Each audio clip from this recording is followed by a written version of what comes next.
కార్యక్రమానికి స్వాగతం.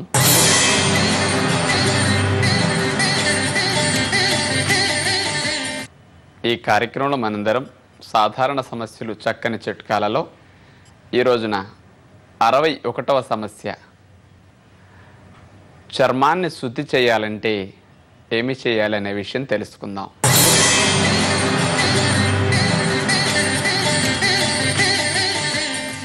మన శరీరానికి 4 విసర్జక అవయవాలు ఉన్నాయని మనం గతంలో తెలుసుకున్నాం. మలాశయము, మూత్రాశయము, చర్మము, ఊపిరితిత్తులు. ఈ 4 మనలో విడుదలైన వ్యర్థ పదార్థాలను బయటికి విసర్జించే అవయవాలు కాబట్టి విసర్జక అవయవాలు అంటారు. ఈ 4లో అతిపెద్ద అవయవం, విసర్జన క్రియ ఎక్కువ చేసేది చర్మం. శరీరాన్ని అంతా కప్పి పైన ఉంది కాబట్టి దీని ఏరియా ఎక్కువ ఉంది కాబట్టి పెద్ద విసర్జక అవయవం కింద చర్మాన్ని చెప్తారనమాట. ఈ చర్మానికి తన లోపల ఉన్న వ్యర్థ పదార్థాలన్నింటినీ చెమట రూపంలో విసర్జించే గుణం ఉంటుంది. ఎవరికైతే వారు చేసే పనులలో చెమటలు బాగా పట్టి కారుతూ ఉంటాయో ఆ చెమట రూపంలో చర్మం ద్వారా పవలసిన దోషాలన్నీ ఏ రోజుకి ఆ రోజు బయటికి వెళ్ళిపోయి చర్మం పరిశుభ్రంగా, దుర్గంధం రాకుండా, జిడ్డు కారకుండా బాగుంటుంది.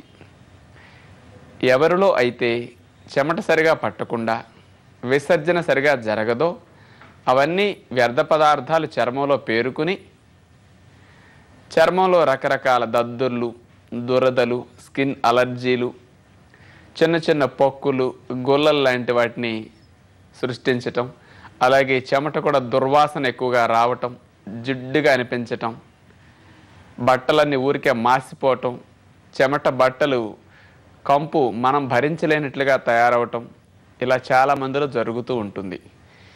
ఈ రోజుల్లో ఫ్యాన్ల వల్ల కానీ, ఏసీల వల్ల కానీ, నీడపట్టును కూర్చునే పనులు చేయటం వల్ల కానీ మనిషికి చెమట పట్టట్లేదు.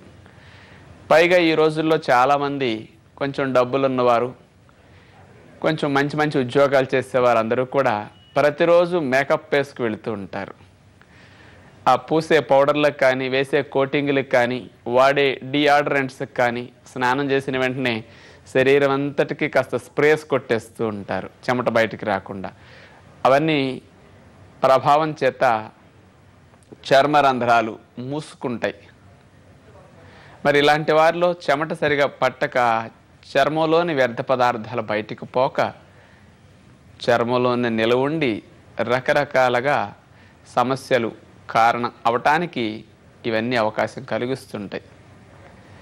మరి ఇలాంటి చర్మ సమస్యలు సాధారణంగా చిన్న చిన్నవి వచ్చినప్పుడు మనం అశ్రద్ధ చేస్తాం, అలాగే కొనసాగిస్తూ ఉంటాం. దురద వస్తే దురద తగ్గడానికి మందు వేస్తాం, అలర్జీ వస్తే అలర్జీకి మందు వేస్తాం, అలాగే పొక్కులు గుల్లలు వస్తే యాంటీబయాటిక్స్ వేస్తాం. ఇలా ఏ వచ్చినా మందులు వేచి అణిచివేసుకుంటూ వెళుతుంటాం. దానితో ఇలాంటి సమస్యలు ఇంకా పెరిగి లోపల చిన్న చిన్న సమస్యలే పెద్ద చర్మవ్యాధి కింద భవిష్యత్తులో రూపం మార్చుకునే అవకాశాలు ఉంటాయి. అంచేత మందులలో చర్మవ్యాధులకి కాస్త పరిష్కారం తక్కువనే చెప్పచ్చు. ఇటు మందులు వేసి అణిస్తే ఇంకొక రూపంలో విసర్జక అవయవం మీద ఈ ప్రభావం పడుతుంది. మన పొలానికి ఒక 2-3 మురుగు కాలువలు ఉన్నాయనుకోండి, ఒకదాన్ని మూసేస్తే దాని ద్వారా వెళ్ళవలసిన చెడు ఇంకొక కాలువ మీద భారం పడదా? అలాగే చాలామందికి చూడండి, చర్మానికి సమస్యలు ఉండి దానికి మందులు వాడితే కొంతమందికి ఊపిరితిత్తుల సమస్యలు కొత్తగా స్టార్ట్ అవుతాయి. ఇన్ఫెక్షన్స్ ఎక్కువ రావటం కానీ, ఆస్తమా పెరగటం కానీ, అలర్జీలు ఊపిరితిత్తులకు ఎక్కువ రావటం కానీ జరుగుతుంటాయి. ఊపిరితిత్తులకు సంబంధించిన సమస్యలుండి మందులు వాడితే దానివల్ల కొంతమందికి చర్మ వ్యాధులు ఎక్కువ అవుతూ ఉంటాయి.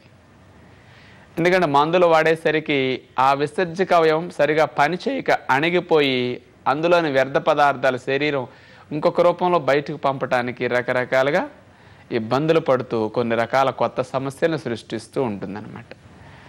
మనం తెలుసో తెలియకో కాస్త చెమట పట్టకుండా ఉంటే హాయిగా ఉంటుంది.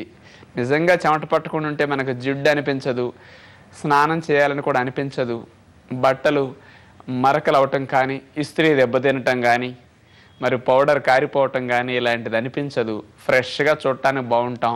మనం ఎంతసేపు పైకి బాగుంటే చాలనుకుంటాం కదా. మరి అలాంటి వారికి నిజంగా చెమట పట్టకపోవటమే బాగుంటుంది. కానీ మనకు సౌఖ్యం ఇట్లా బాగానే ఉంది, కానీ చర్మానికి మాత్రం కొన్ని ఇబ్బందులు వస్తున్నాయి. కాబట్టి అలాంటి వారి చర్మాన్ని శుభ్రం చేసుకోవాలంటే ప్రతిరోజు మనం మంచినీళ్ళు 4-5 లీటర్ల త్రాగుతూ ఏ రోజు వ్యర్థ పదార్థాలను ఆ రోజు కాస్త విసర్జన చేయటానికి, అటు మూత్రం రూపంలో కాస్త నీరు బాగా తాగితే మరి చెమట రూపంలో కూడా బయటికి వెళ్ళటానికి నీరు బాగా హెల్ప్ చేస్తుంది అన్నమాట.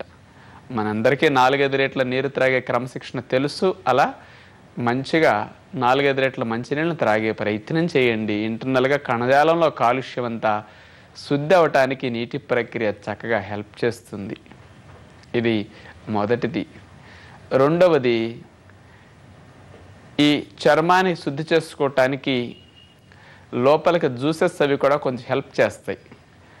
అంతేగాని మామూలుగా ఉదయం పూట క్యారెట్ జ్యూసులు, సాయంకాలం పళ్ళ రసం ఒక గ్లాసు, ఈ 2 రకాల రసాలు త్రాగుతుంటే కొంతమందికి చిన్న చిన్న పొక్కులు, గుల్లలు లాంటివి చర్మం మీద వచ్చేవారికి కూడా శరీరంలో అలాంటి దోషాలు పోగొట్టుకుని వాటిని హీల్ చేసుకోవటానికి కూడా బాడీకి మంచి అవకాశం కలిగించడానికి జ్యూసులు హెల్ప్ చేస్తాయి. అంచేత అట్లాంటి గోళలు, అలర్జీలు ఎక్కువగా ఉన్నవారు, పొక్కులు లాంటివి చర్మం మీద వచ్చేవారు నీళ్లతో పాటు జ్యూసులు కూడా త్రాగే ప్రయత్నం చేయండి.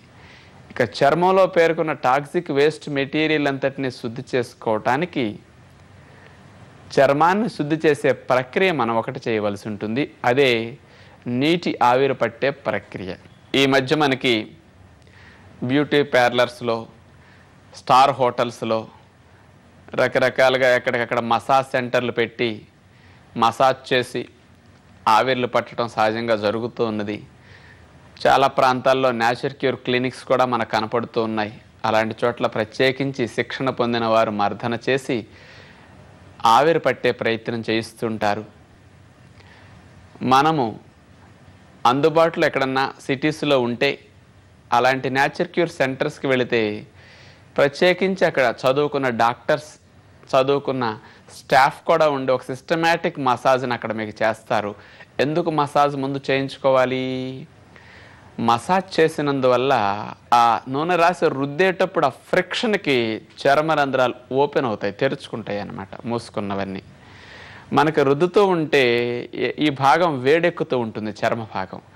ఆ వేడెక్కిన భాగాన్ని చల్లబరచడానికి రక్త ప్రసరణ, ముఖ్యంగా ఏ భాగంలో అయితే కదలికలు వస్తున్నాయో అక్కడికి ఎక్కువ వెళుతుంది.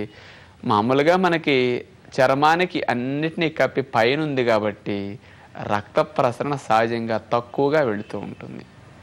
మర్దన చేయటం ద్వారా సూక్ష్మమైన రక్తనాళాలని తెరుచుకుంటాయి.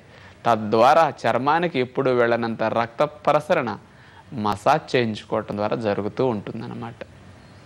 అంచేత ఎప్పుడన్నా ఒక అరగంట గంట మసాజ్ చేయించుకోవటం మంచిదే.